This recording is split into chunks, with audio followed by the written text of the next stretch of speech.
Welcome back. So what we want to achieve in this video, we will connect the logic to show the sale item and the brands in the sale fragment. So for that, what we will do first, we will add a adapter for sale adapter.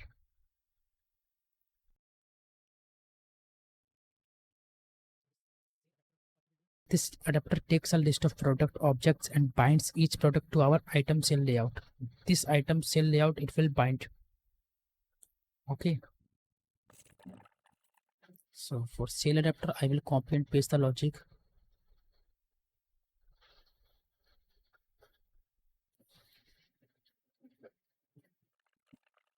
So here what we did, under on bind view holder, we display product details like name, rating, stock, final price and discounted price. Also we used strike text to cut the price and show the original price. We also use the client library to load the image. And finally, handle click events. Whenever user click on a product, we trigger a callback function on item click, so which will later open the product detail screen. All right, now we will add one more adapter, that is sale brand adapter. Yeah, next we have a sale brand adapter. So this works almost the same way, but instead of products, it manages a list of brand model objects. For each brand, we have show the brand name logo. Here you can see the brand name, and then we have using the client library to show the brand logo. When a user click on a brand, we update the selected brand value and notify our adapter to show the UI refreshes. This way the user can filter products by brand instantly. Now we have added the adapters and connected the UI recycler view with both the adapters. This is for sale adapter and this is for sale brand adapter. Now coming to the sale fragment.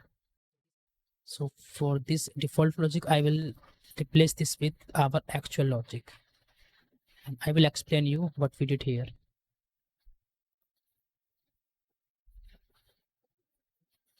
So here we have added the logic for sale fragment, which ties everything together.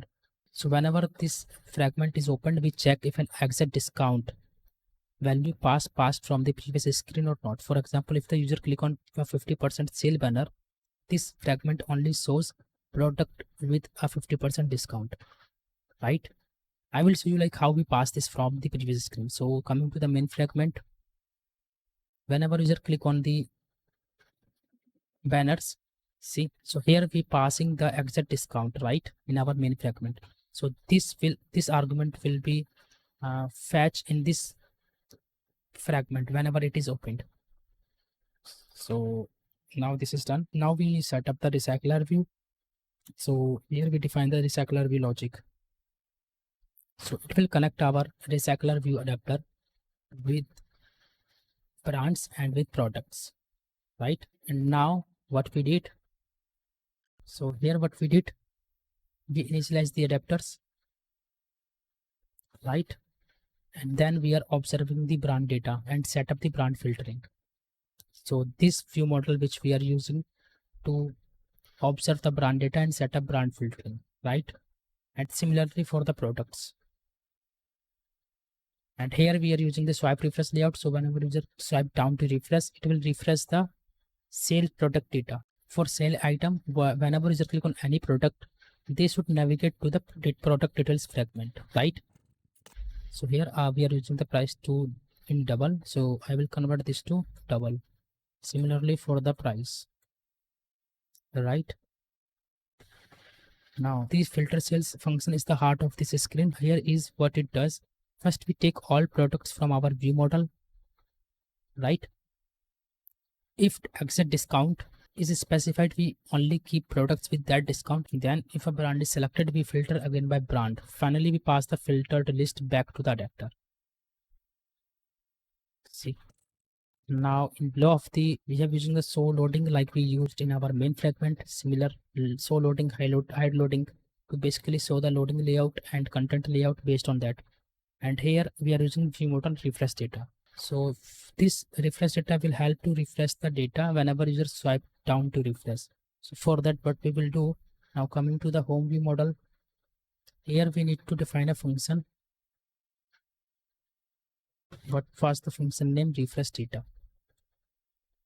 So I will make a function here, refresh data. Under this we will call the function like fetch brands,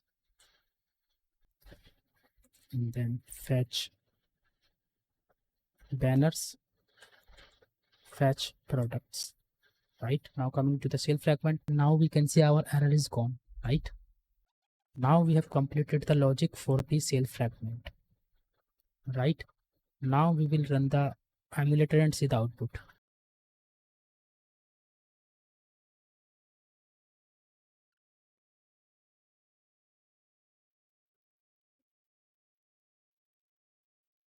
All right, now if we click on any banner, we should navigate to the cell fragment, right?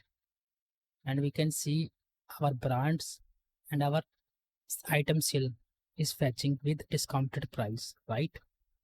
And if we select on any brand, we should see this item should get filter. See Nike, Adidas, we can see the no text.